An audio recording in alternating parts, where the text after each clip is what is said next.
Hello，你好，欢迎回来，Welcome back to Wisdom Wednesday with Johnny Tiger. The date is June 24th, 2020. How the time fly? Almost into July, and we are going to see some Canadian summer at last. And as many people will say, no one appreciates a good summer like Canadians do.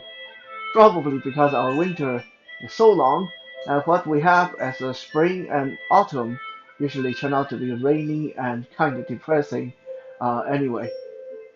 But we do have some beautiful summer. At least I hope this year we have some beautiful summer because last year we barely had a summer at all. Uh, so hopefully this year will be better. Um, so today I'm going to give you a rundown on eggs. Yeah, eggs.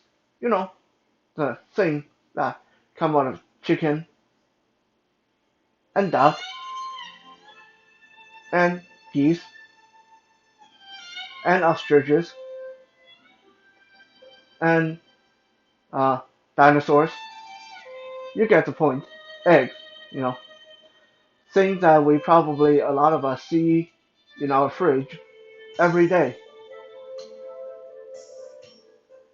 Now, what a lot of people don't know about my culture, the Chinese culture, is that eggs play a really, really big part in my culture. I personally don't know another culture that have such a fascination and obsession with eggs as the Chinese people do.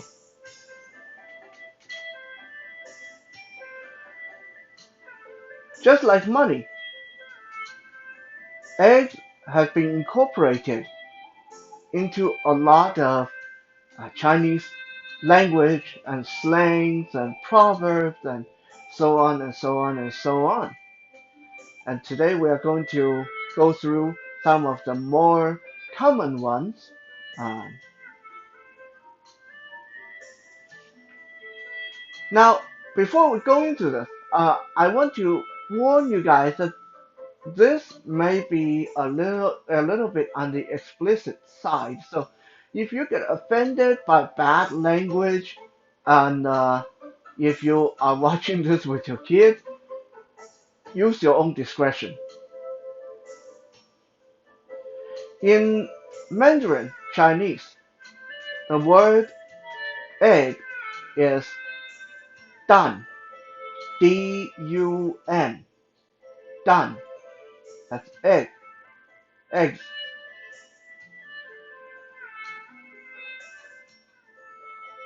If you want to call someone a troublemaker or a smartass or someone who's a villain in a movie, someone who's no good, you will call them a 坏蛋, 坏蛋, H-W-A-I, and then dan, D-U-N. That means a bad egg, a evil egg, 坏蛋.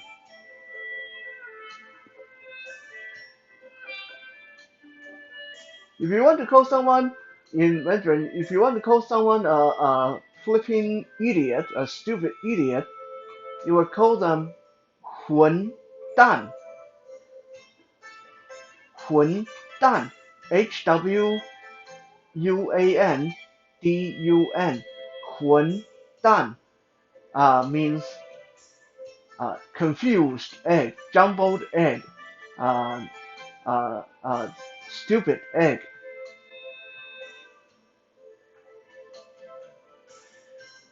If you want to call someone a son of a, you know what, son of a bee, you will call them 王八蛋, W-O-N-G-B-A, and then D-U-N, 蛋, 王八蛋. That means the egg of a snapping turtle.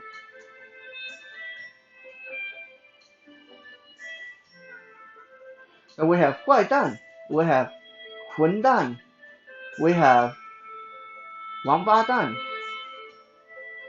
All are used to tell someone something naughty, or used in a way to insult someone. There's also 滚蛋, that's Guandun.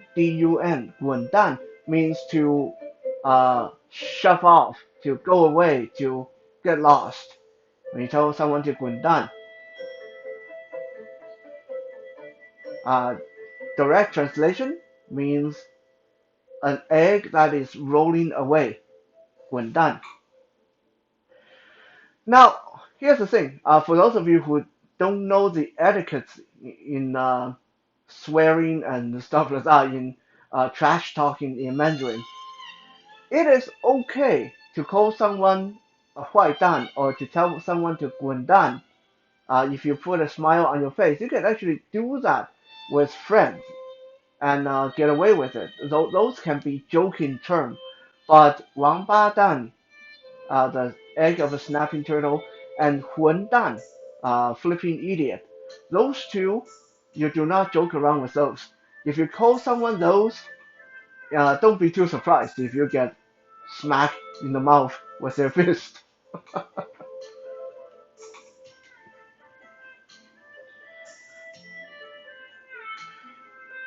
When someone is clearly going to lose, when someone is clearly at a disadvantage, someone is screwed, in another word, you will say that person 完蛋了. That means he ran out of eggs. 完蛋了 means this person's failed. This person is going to be really badly off. 完蛋了.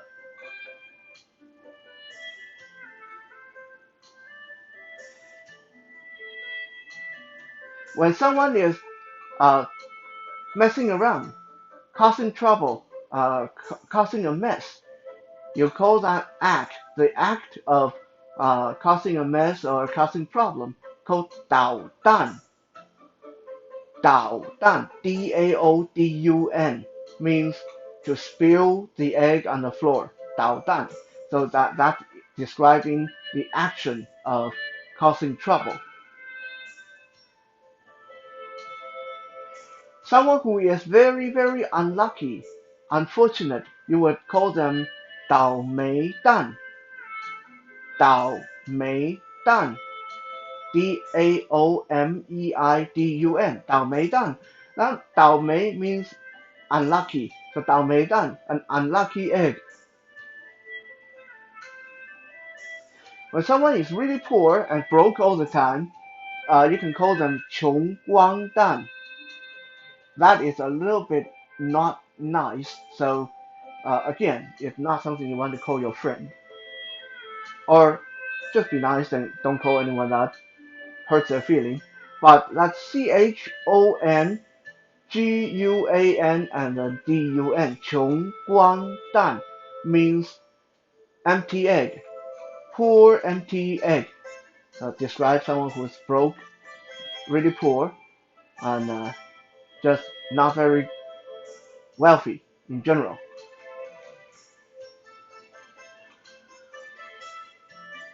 Missile. The missile that you countries like to shoot at each other. Tush tush, North Korea. I'm looking at you. The missile people countries like to shoot at each other. That's called 飞弹. Feidun. 飞弹. Translation: flying egg. The bullet that come out of a gun is called 子弹. Jedun. 子弹. Not quite sure how that translates, so maybe someone can enlighten me on that one.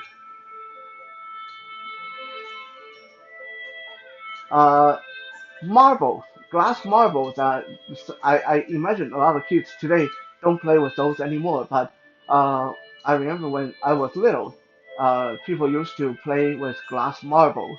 You used to be able to get them in soda, in marble soda. Uh, I remember finishing the soda and try to get those things out of the bottle, and it was always kind of challenging.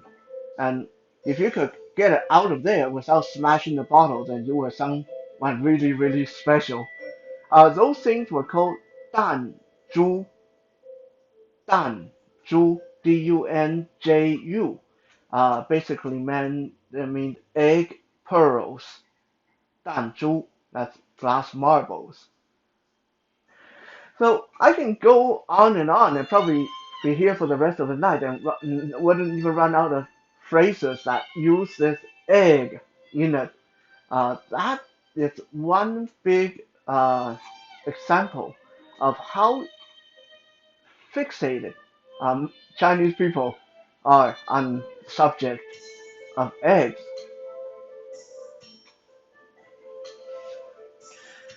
In fact, only 30 years ago, people in China used to call egg-laying hens uh, organic banks. And there was a reason for that. Because 30 years ago, only 30 years ago, in China, eggs could be used as currency and was actually the preferred currency if you lived outside the city limit. Back then, most people who lived outside the city would have 3 or 4 egg-laying hen at home, sometimes more, but at least enough so they can have eggs in the morning without having to go buy it. And if you have extra eggs, you can actually take those eggs into the general store and you can exchange those eggs for money. Basically, the general store will buy all the eggs and give you cash for it. And then you can take those cash into the city to buy clothes or jewelry or whatever you wanted. Sometimes you could use the eggs to directly exchange for whatever you needed at the general store, like soy sauce or vinegar and stuff like that. So, not so long ago, in China, eggs was almost as good as money.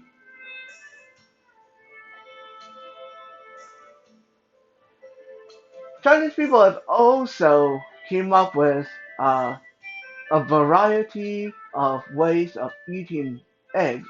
I mean, of course, most of us know about sunny side up eggs and scrambled eggs and poached eggs and stuff like that.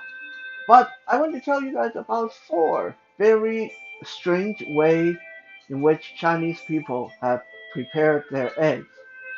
Now, if you are squeamish, some of these are very disgusting.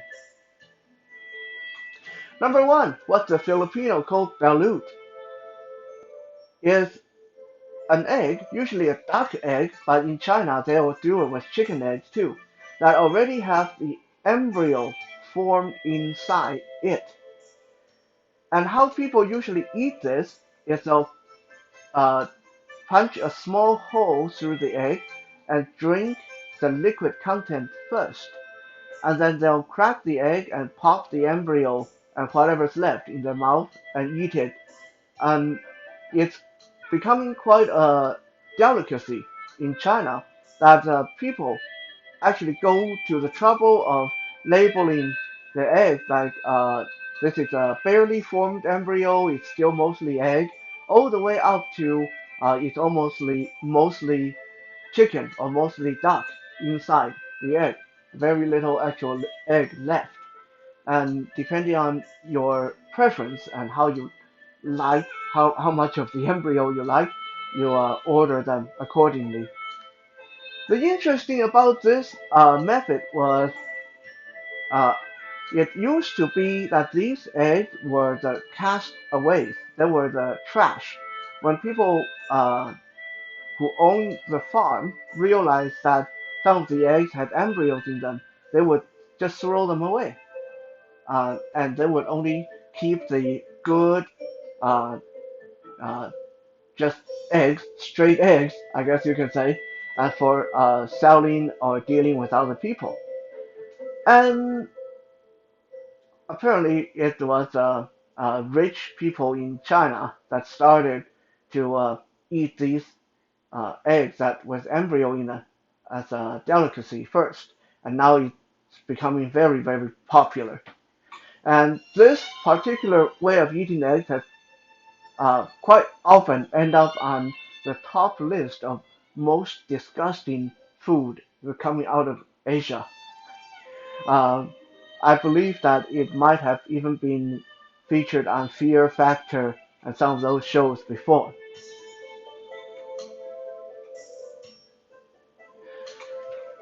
Second on the list, also equally disgusting, this came out of Zhejiang province in China. It's called the virgin urine egg. And what they do is they take the egg and boil it in urine and water and spices, different herbs and spices. And this urine has to be special. This has to be urine that comes from virgin boys. And this, uh, there is some truth in this. There's some principle, some precedent in this that the urine from virgins, especially virgin boys, is actually listed as one of the ingredients from Chinese herbal medicines. So next time you guys go get your Chinese herbal formula and stuff like that, you might want to uh, look on the list, and obviously they don't write it as virgin boy urine. There's some fancy name for that. So you might want to Google the ingredients and actually find out what they are, because you may be buying some Chinese medicine that have that stuff in it. Anyway, virgin urine egg.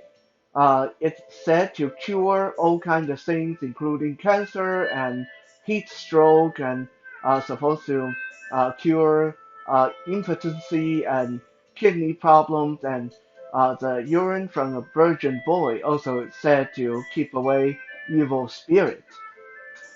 Apparently, in the Zhejiang province, they have places where you can take your boy child to and donate their urine to be used in medicine and uh, making eggs. Yeah, yeah, ick, very disgusting. Uh, yeah. Third on the list is the thousand year egg, or what used to be known as devil eggs. This is usually made from duck egg again, and what Chinese people do is they bury this egg in a very specialized kind of clay to preserve it. And once it's been there long enough, the clay actually cure the egg. So sort of like when you smoke bacon or when you smoke salmon, burying the egg kind of settles the egg and uh, change the egg consistency.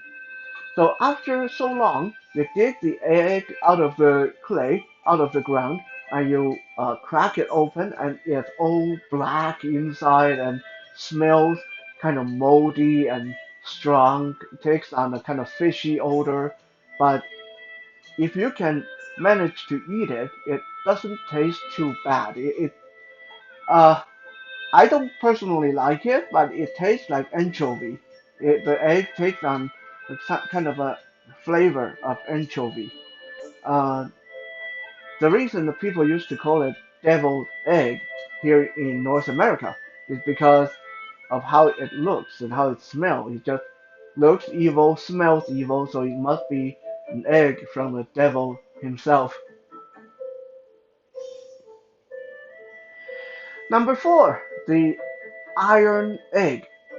I used to have that all the time when I was a little boy. I kind of liked it back then. Uh, what they do is they take eggs and they cook it in soy sauce and other herbs and spices. Don't worry, there's no urine in this one. All regular stuff: vinegar, soy sauce, sugar, uh, hot pepper, whatever. and you cook the egg until the egg has uh, absorbed the flavor, and then you take the egg out, and then you uh, take the peel off the egg, and then you throw the hard-boiled egg back in the solution in the soy sauce and whatever marinade, and then you keep it in there and cook it on low, and then cook it for days and days and until the egg. Normally the egg is like let's say the size of your hand. Well, it's usually a little bit smaller than your hand, but by the time it gets to be iron egg, it has been cooked down to only about the size of your thumb, like a quailed egg, and it's super super chewy. It's like rubber ball. And people in China and Taiwan love that because it's a nice, tasty dessert or snack, especially when you're drinking beer or watching TV.